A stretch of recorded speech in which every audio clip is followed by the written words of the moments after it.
A Fraternidade Federação Humanitária Internacional, ela é fruto do amadurecimento de uma das filiadas da comunidade Figueira, que foi fundada no ano de 1987. Nesse momento, a comunidade que trabalha um princípio de autossustentabilidade começou a desenvolver suas várias atividades, incluindo plantio de grãos, de hortaliças, de leguminosas, com sementes puras, não modificadas geneticamente. E também isso é um elemento de ajuda, de serviço às comunidades locais, com doação de alimentos.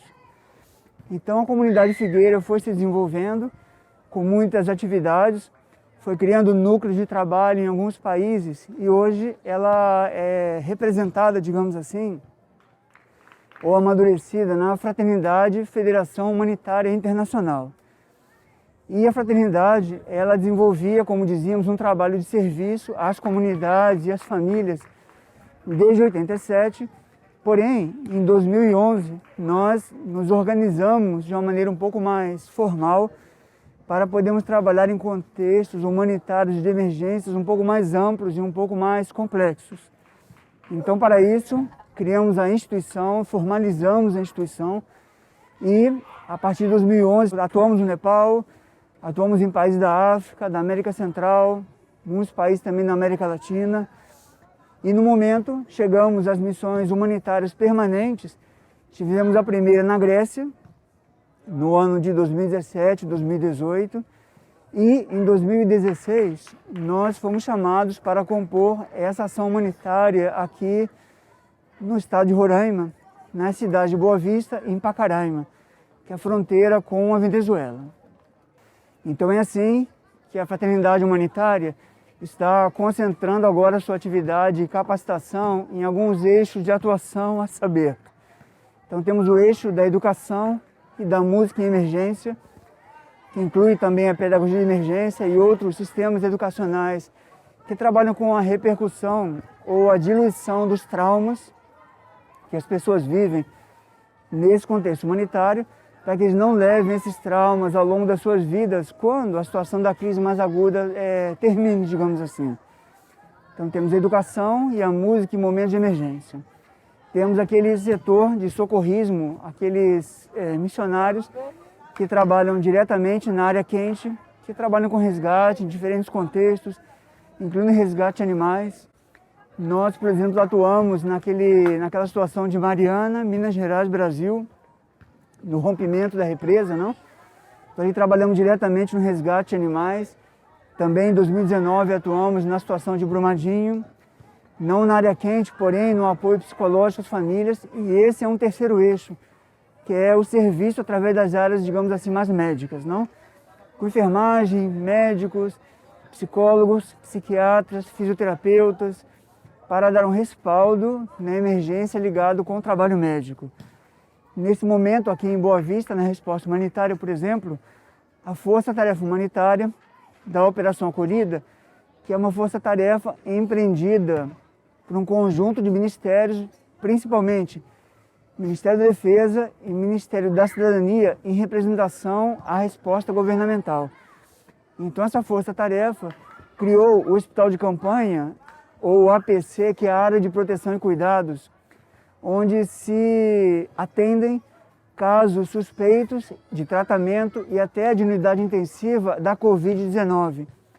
Então temos voluntários nossos também atuando na APC, nesse hospital de campanha, na área de enfermagem, de logística, mapeamento de risco, enfim, várias atividades para colaborarmos com essa grande operação, muito bem sucedida, aliás, muito bem organizada, sinérgica entre as instituições, que é a Operação Acolhida. Um outro eixo de atuação nossa é o trabalho de CCCM, que é Camp Coordination and Camp Management, ou seja, gestão de abrigos humanitários. Então estamos aqui, por exemplo, esse é um abrigo indígena, Pintolândia, em Boa Vista, Brasil, Roraima, e nós somos gestores desse abrigo indígena. E então o trabalho de CCCM, de gestão de abrigos, é uma das frentes não, de atuação nossas também. Somos gestores de 4 abrigos aqui na resposta humanitária de Roraima, mais um abrigo em Manaus, que é um abrigo de passagem, de trânsito também. Nós somos pontos focais do Manausfera, que é aquele manual que tem os protocolos da resposta humanitária baseados na Carta Humanitária. E a Fraternidade Humanitária, ela é ponto focal no Brasil e desenvolve uma capacitação com seus voluntários e com alguns membros das agências também, para fomentar e amadurecer toda essa abordagem humanitária baseada num padrão mundial de aplicação dessas regras, para que essa situação de crise humanitária e de emergência possa ser atendida baseada nesses estándares. E a nossa instituição, Fraternidade Humanitária, tem uma característica neutra, não filiada a nenhum movimento político, ideológico, econômico, enfim, social. É um movimento realmente humanitário que tem uma intenção de criar uma articulação neutra entre as agências, secretarias de governo, a governança local, inclusive, nacional também, para favorecer que cada agência, cada instituição possa trazer o seu melhor, compor uma atividade interagencial e assim podemos encontrar soluções, que é o mais importante, não apenas para a primeira etapa de abrigamento, vacina, documentação, senão que depois também colaborar para que esses abrigados, refugiados, tenham uma nova oportunidade de vida. Então, por exemplo, nós também atuamos na Colômbia e participamos do GIFIM, que é o Grupo Interagencial de Fluxos Migratórios Mistos. Então, nesse GIFIM, nesse grupo, são centenas de agências que trabalham em coordenação para articular entre si, de maneira bastante construtiva e efetiva, todas aquelas ações emergenciais para que a situação não gere um colapso nas comunidades locais. Existe uma tendência de nós abordarmos a situação humanitária como se fosse apenas uma situação social. Na realidade não é assim, porque os contextos são muito diferentes. No contexto humanitário existe uma situação inclusive de fluxo migratório de um país para outro, pessoas com traumas por perdas, por precariedade de infraestrutura mínima. E a situação social é algo mais ligado com a governança local e com diferentes níveis de desigualdade que geram situações sociais. Então, quando ingressa uma crise humanitária, ela encontra um contexto social e essa abordagem híbrida, ela muitas vezes não facilita que a abordagem seja bem focada, bem construtiva, que se valhamos, não, que nos aproveitemos da abordagem humanitária, do Manual Esfera também, dentro de outros padrões locais, e encontrarmos soluções duradouras, não? Nós temos o maior desafio do nosso momento é justamente conseguirmos trabalhar com uma abordagem humanitária, que em alguns momentos também vai gerando uma situação social a nível local, porém é uma abordagem que deve ser realmente oriunda, que a origem dela seja humanitária, para que nós não percamos o contexto onde estamos atuando. E com isso, naturalmente, o Brasil é a primeira vez que estamos vivendo uma crise humanitária, com inclusive uma migração a grande escala. É a primeira vez que o Brasil vive isso.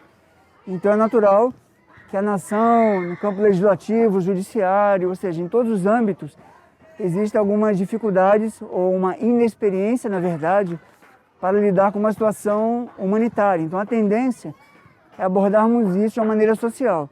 Então, inevitavelmente, algumas situações que não acontecem no âmbito social regular, como, por exemplo, o direito internacional, a situação de refugiados em si, é uma outra documentação, é uma outra linha, é um outro guarda-chuva de leis e de direitos, digamos assim, que também pressupõe deveres, não?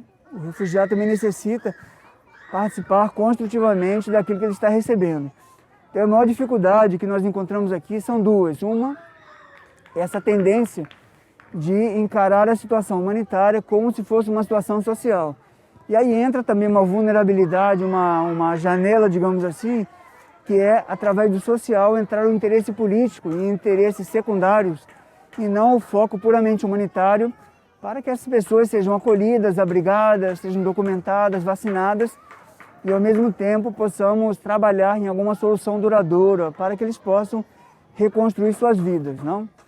E o outro aspecto é essa tendência de criar uma burocracia em termos da resposta humanitária por confundi-la com uma situação social. Então é algo bastante híbrido e muito entrelaçado, porém que necessita de uma conceitualização melhor, mais precisa, para otimizar os esforços e realmente as soluções sejam encontradas com um pouco mais de rapidez. Então, como nós vimos, um aspecto forte da fraternidade é trabalhar com educação e também criar uma condição para meios de vida, para soluções duradouras. Então é assim que com essa população indígena, temos um trabalho com elas já têm um trabalho inato de artesanato, então nós facilitamos a colheita de matéria-prima com a fibra de buriti, por exemplo, não? E elas então fazem os produtos culturais deles, né? Os artesanatos, os diferentes objetos. E nós estamos tentando institucionalizar também esse trabalho delas para que elas possam ter uma cooperativa, terem um registro de pessoa jurídica, poderem se estabelecer de alguma maneira um pouco mais estável, comercializar diretamente seus produtos sem que nenhuma agência, nem nenhuma pessoa mal intencionada haja como um intermediário, lucrando em cima do esforço deles. Então a ideia também nossa, dentro do trabalho de abrigamento CCM, é realmente proteger também essa situação de meio de vida deles, criando uma condição para que eles possam ter uma reconstrução, possam se tornar um pouco mais autônomos na sua sustentação. E é um trabalho de médio e longo prazo, não é uma coisa muito simples, não. Porque dentro disso nós encontramos uma cultura indígena, é a primeira vez também que lidamos com uma migração indígena dentro de um contexto humanitário. Ou seja, não é uma situação simples. Porém, nós entendemos que o diálogo com as lideranças de famílias, no caso indígenas, com os líderes comunitários também, nos permitem perceber um pouco que opções também, que aspirações eles têm de reconstruir suas vidas quando não aspirem retornar à sua nação, Venezuela, para que aqui possamos interagir com as governanças locais, com as diferentes instituições. E dentro do contexto humanitário, repito, não é uma questão indígena nacional, por isso é complexo, criar alguma condição para que eles possam fazer uma primeira experiência no núcleo, em alguns núcleos familiares, e trabalharem por exemplo, com agricultura, com artesanato, terem uma escola mais voltada para a sua cultura, mas também com o português, para que as crianças trabalhem com o esporte, por exemplo, eles têm uma ligação muito grande com o esporte, poderem aprender o idioma português, trabalhar com a música, ou seja, tentamos, dentro do contexto humanitário, favorecer para que eles tenham uma oportunidade digna, e não é fácil por essa questão questão cultural mesmo, indígena, não? E as crianças, como sempre, são bastante mais flexíveis, abertas, têm uma certa facilidade de aprender idiomas. Então fazemos um trabalho com o idioma oral, o espanhol, que era um pouco mais próximo deles na Venezuela, e também com o português. E através da música, com cânticos simples, traduzimos para o oral, e através da música vamos incutindo valores de vida mesmo, valores humanos, não? Como a igualdade, o respeito mútuo, respeito à família também, respeito ao próximo, à natureza, ao ecossistema. Então, um trabalho de médio e longo prazo, porém, vemos que essa é a nossa principal atuação na resposta humanitária aqui no Brasil. Então, o que poderíamos receber de ajuda ou de reflexão nesse âmbito humanitário, nesse contexto? Bem, o primeiro é que nós pudéssemos realmente compreender o que está acontecendo nesse momento no Brasil. Não é uma crise social, é uma crise humanitária que pousa em um ambiente, em uma situação social.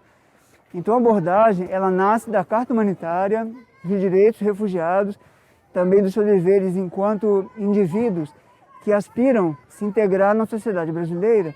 Porém, essa definição melhor do que é o eixo humanitário e o eixo social, ele é necessário. E nós nos vemos comprometidos a esse esclarecimento também, não apenas com a sociedade civil, senão também com as agências que trabalham nesse trabalho interdisciplinar, focando esse aspecto humanitário e não apenas social. E com isso, como temos uma atuação neutra e realmente focada no humanitário, nós temos uma possibilidade de interagir com diferentes setores da vida pública e mesmo das agências, porque não temos nenhum interesse particular, senão que realmente servir a essa situação, criar uma melhor condição, aliviar aquele sofrimento, aquelas necessidades mais imediatas e, especialmente, trabalhar para a reconstrução daquelas centenas de vidas e com muitas características próprias que emergem nesse contexto, não? E uma outra dificuldade também é a sinergia de esforços, não? porque ao nos perdermos um pouco no trajeto, no tema humanitário, e ao trabalhar isso com uma situação social, muitas decisões caem no mesmo sistema e movimento que a governança local convive no seu dia a dia. Então as decisões, a parte legislativa, a parte trabalhista, os direitos humanos, tudo fica um pouco mesclado, e essa precariedade de sinergia, quando existe uma convergência de esforço, o que só pode acontecer quando cada agência, cada ângulo dessa abordagem renuncia um pouco ao seu interesse próprio e converge para o beneficiário. E o nosso único interesse é o beneficiário. Então, o que eu estou querendo dizer, se todos convergíssemos para essa neutralidade de abordagem, seguramente a resposta seria ainda mais efetiva aqui nesse contexto. Nós poderíamos mais rapidamente sair da primeira etapa, que é o abrigamento, vacinação e documentação, e já encaminhar para o que no Brasil é chamado de interiorização. O estado de Roraima fica no norte do Brasil, e a ideia de interiorizar é que as pessoas possam ir para outros estados do Brasil, interiorizar para outros estados do Brasil. Então esse trabalho interdisciplinar permitiria que as ações fossem mais eficientes, mais construtivas, prazos mais curtos para evitar colapso em alguma das etapas anteriores. Porque se existe algum colapso em alguma etapa, a situação de abrigamento ela se torna muito complexa, porque temos a situação de proteção de direitos, a convivência começa a ficar desgastada, não? Que inevitavelmente temos o desgaste, as famílias vivem muito juntas num ambiente pequeno, as crianças convivem sempre entre elas mesmas, os adolescentes necessitam de um outro estímulo para crescer também, não? Enfim, as pessoas necessitam trabalhar, é um cenário bastante complexo. E a nossa atenção como agência humanitária é que aquelas populações mais vulneráveis, como por exemplo os idosos, os enfermos, população LGBT, necessidades especiais, a tendência é que as pessoas, essa população, digamos assim, ela fica um pouco esquecida na etapa do abrigamento e ninguém queira assumi-los para oferecer uma oportunidade de vida, de reconstruir de alguma maneira a sua dignidade humana também. Essa população recebe menos atenção e parte da nossa atuação buscar também para essa população alguma solução, alguma oportunidade para que vivam com dignidade e com qualidade.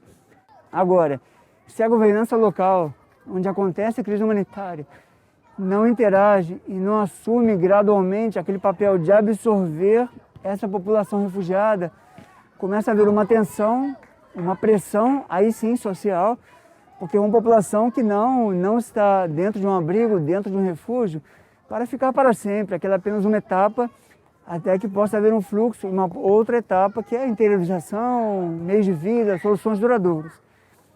Então a governança local necessitaria sempre interagir com as organizações gestoras da crise humanitária para poderem interagir, encontrar soluções conjuntas, sinérgicas, não excepcionais, talvez mecanismos de leis alinhados com a Carta Humanitária e com as leis locais, para que haja uma solução e que não seja mais um problema social, senão que esse influxo de pessoas também represente uma potencialização de alguns ambientes de trabalho, inclusive, para o desenvolvimento local. Isso é uma coisa bastante importante.